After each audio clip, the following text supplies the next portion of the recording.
जो है लक्ष्मी का पुजारी नहीं बनिए, आप सरस्वती का पुजारी बनिए। लक्ष्मी का पुजारी बनिएगा तो चोर डाकू लगेगा, लेकिन सरस्वती का पुजारी बनिएगा तो ना चोर चुरा पाएगा, ना डाकू जो है छीन पाएगा। अपने बच्चों को पढ़ाइए। यहाँ के मल्लाह जाति के लोग जा करके वहाँ पे छात्रावास ले सकते हैं, अपने बच्चों को पढ़ा सकते हैं।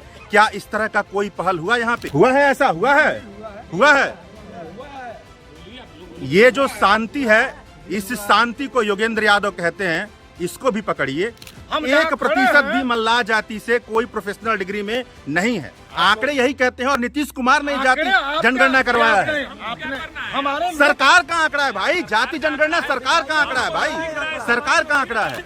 अभी हाल ही में दरोगा जो है दरोगा हुई है। अभी वहाँ पर शिक्षक जो है, ये लोग बताइए कि हुआ है कि नहीं हुआ है। ठीक है। नमस्कार साथियों, मैं अजय कुमार।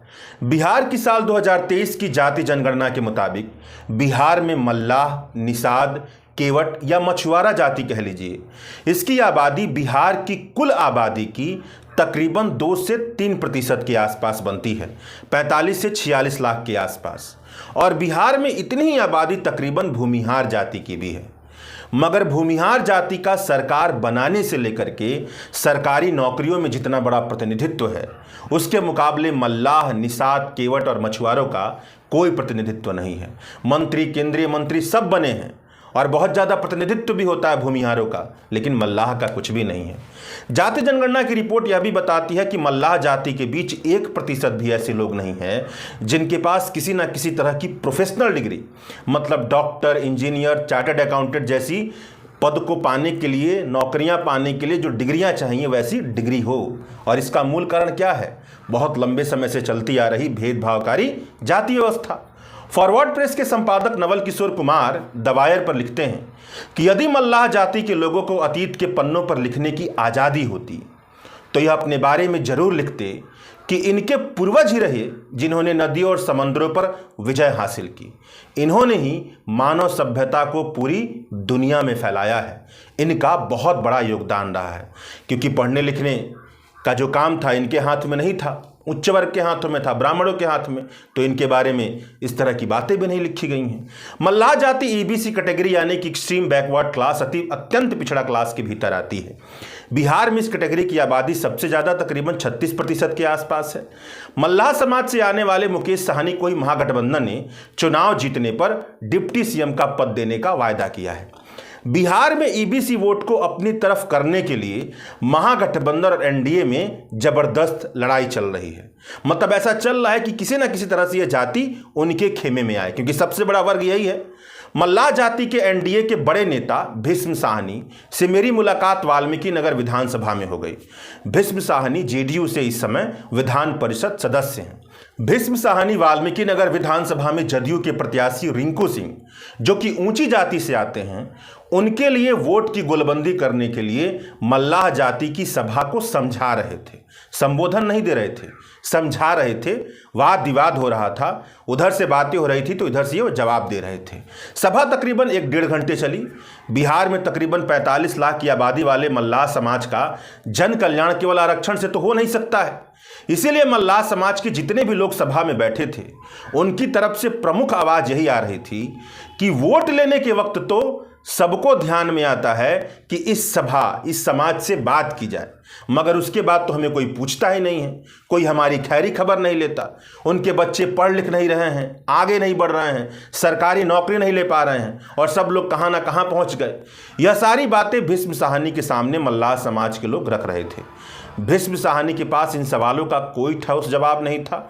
वह वही प्रचार वाली जो बात होती है कि वह नीतीश कुमार ने सड़क बनवा दिया, बिजली ला दी, जंगल राज को खत्म कर दिया, इन्हीं सारी बातों को वो बार बार दोहरा रहे थे और अपने प्रतिनिधित्व को बता रहे थे कि देखिए, मेरे जैसा मल्लाह समाज का व्यक्ति आकर के विधानसभा परिषद सदस्य बना हुआ है तो आप भी बढ़ सकते हैं। इस तरह की बातें हो रही थी। चूंकि भीष्म साहनी एनडीए ब्लॉक की तरफ से खड़े उम्मीदवार रिंकू सिंह का प्रचार कर रहे थे, तो भीष्म साहनी के साथ ऊंची जाति के लोग भी आए थे जो एक तरह से रिंकू सिंह के समर्थक थे।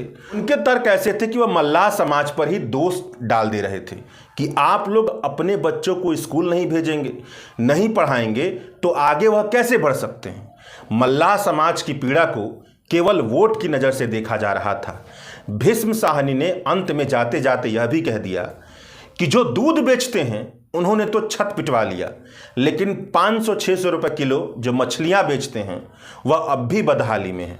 क्यों? वह खुलकर इस पर नहीं बोले, लेकिन इशारा साफ था, यादव बनाम मल्लाह की बात। सभा खत्म होने पर इन्हीं भीष्म साहनी से मैंने बातचीत की है। मैंने पृष्ठभूमि इसलिए बता दी है कि आप इस इंटरव्यू को, इस बातचीत को समझ पाएं और आप समझें कि वह कैसे प्रश्न का जवाब नहीं दे रहे हैं, नीतीश कुमार का प्रचार प्रसार कर रहे हैं और अंत में मौसम का बहाना बना करके बातचीत करने से मना कर दे रहे हैं। तो चलिए, मैं इस समय वाल्मीकि नगर विधानसभा में हूँ, बिहार के, और ये तकरीबन सब लोग मेरे ख्याल से मल्लाह समाज से आते हैं, निषाद समाज से आते हैं।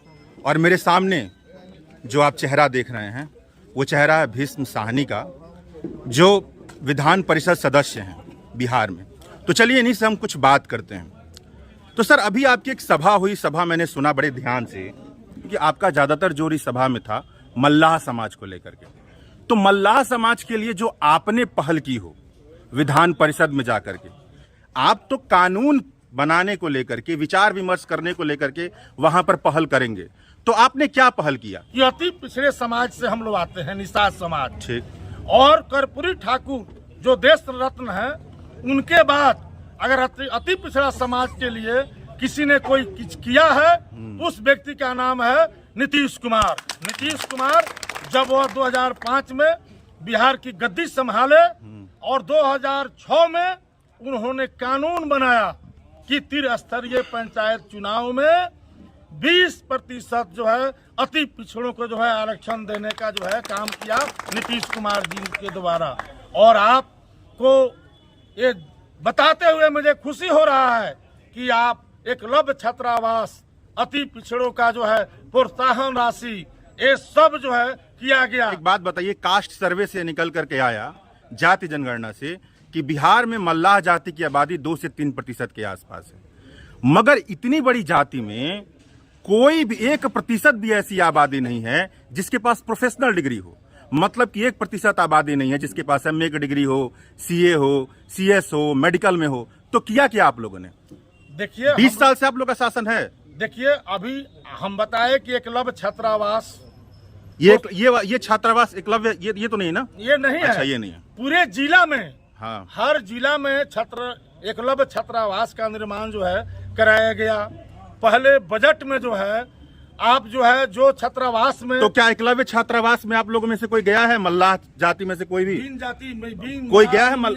आप लोगों ने नाम सुना है इसका, एकलव्य छात्रावास का? आप लोगों ने सुना है? किसी ने सुना है एकलव्य छात्रावास का नाम? तो इसके बारे में जिस तरह से तीर छाप का प्रचार हो रहा है, उस तरह से प्रचार हुआ कि नहीं कि एकलव्य छात्रावास भी मल्लाह जाति के लिए, ABC के लिए हुआ है? इसके बारे में प्रचार क्यों नहीं हुआ?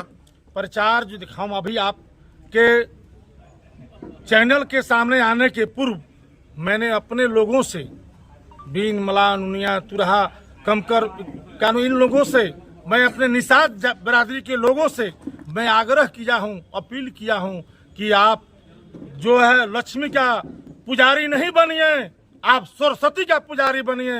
लक्ष्मी का पुजारी बनिएगा तो चोर डाकू लगेगा, लेकिन सरस्वती का पुजारी बनिएगा तो ना चोर चुरा पाएगा, ना डाकू जो है छीन पाएगा। अपने बच्चों को पढ़ाइए, लिखाइए, शिक्षित बनाइए। एक चीज हम आप सुने होंगे आपके चैनल में आने के पहले, हम अपने लोगों से यह अपील करते हुए कि आप आधी रोटी खाइए, फटे कपड़ा पहनिए, लेकिन अपने बच्चे को जो है शिक्षित जरूर बनाइए, स्कूल जरूर भेजिए। लेकिन जब हम पढ़ेंगे ही नहीं तो कंपटीशन में कहां से जाएंगे? तो मैं अपने लोगों से आग्रह किया है कि आप लोग अपने जो हालत में रहिए, लेकिन बच्चों को है आप मैंने सुना आपने ये बात कही, आपने यह बात कही सब किसी से पढ़ने लिखने के लिए आपने बहुत अच्छी पहल की, लेकिन मेरे सवाल का आपसे जवाब नहीं मिला।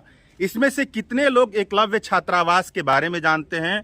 जिस तरह से आप चुनाव प्रचार करने यहाँ पर आए और तीर छाप का और NDA ब्लॉक का प्रचार कर रहे हैं, क्या इसी तरह से शिक्षा को लेकर के प्रचार हुआ कि एकलव्य छात्रावास खुला है, यहाँ के मल्लाह जाति के लोग जा करके वहाँ पे छात्रावास ले सकते हैं, अपने बच्चों को पढ़ा सकते हैं? क्या इस तरह का कोई पहल हुआ यहाँ पे? के द्वारा हुआ है, बहुत बार हाँ, ठीक है, ठीक है, कई बार बताया गया है। हुआ है, ऐसा हुआ है, हुआ है। ये जो शांति है, इस शांति को योगेंद्र यादव कहते हैं, इसको भी पकड़िए। योगेंद्र यादव बहुत बड़े सेफोलॉजिस्ट हैं। इस शांति को भी आप लोग सुनिएगा। ये शांति कुछ कही नहीं रही है, शांति कह रही है कि हम जैसे आज अपील कर रहे हैं। ठीक, हाँ, बोलिए सर, बोलिए। शांति कह रही लेकिन आप सुनना नहीं हाँ, जनाब। ये बिल्कुल सही कह रहे हैं। हाँ, ठीक है। इसमें हम अपने लोगों को जागृत करने का हम लोग प्रयास कर रहे हैं। हाँ। और हमारे लोग भी अब बीपीएससी में आ रहे हैं और नौकरियां में जो है पहले हमारा शून्य था, नगण्य था, लेकिन जो है आज हमारे बच्चियां भी नौकरी में जा रही हैं निषाद समाज की। यही आपको बता दे रहे हैं। आपको यहाँ आंकड़े इसका तस्दीक नहीं करते हैं, नहीं बता रहे हैं। आप नीतीश कुमार जाति जनगणना का श्रेय लेते हैं, लेकिन ये आंकड़े श्रेय नहीं, ये आंकड़े तस्दीक नहीं करते हैं उसके। बात करते हैं हम, बता ये आंकड़े तस्दीक 1% भी मल्लाह जाति से कोई प्रोफेशनल डिग्री में नहीं है। आंकड़े यही कहते हैं। और नीतीश कुमार ने जाति जनगणना करवाया है। हमारे सरकार का आंकड़ा है भाई, जाति जनगणना सरकार का आंकड़ा है भाई, सरकार का आंकड़ा है। आप जो है इस तरह का बात जो है, हमारी बात सुनिए। हम ये कहा कि जहाँ मैं खड़ा हूँ वहीं सुरेंद्र निषाद की बेटी। अरे भाई, आप लोग सरकार के लिए प्रचार कर रहे हैं, समाज के लिए कर रहे हैं। ठीक है। हमारे जो है सुरेंद्र निषाद की बेटी अभी हाल ही में दरोगा हुई है। अभी वहाँ पर शिक्षक जो है, ये लोग बताइए कि हुआ है कि नहीं हुआ है। ठीक है। कितने लोग टीचर हैं? आप कैसे कह रहे हैं कि इस सरकार में? हाँ, बताइए। हमारे लड़के ठकराहा में अकाउंटेंट हैं। बहुत सही। ये एम.कॉम किए हैं। ये बहुत बढ़िया। हमारे मामा भी तामिल टीचर हैं। बहुत बढ़िया। प्रतीकात्मक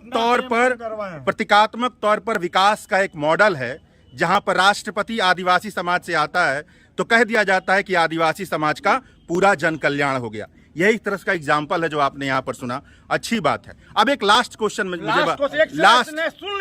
बोलिए। ये बात बता रहे हैं कि नाव चलाने वाले और मछली मारने वाले को बेटा को घर से बुला के नीतीश कुमार ने उच्च सदन का सदस्य बनाने का काम किया और निषादों का मान सम्मान बढ़िया। अब कहते हैं कि नीतीश कुमार जो है काम नहीं। लास्ट सवाल।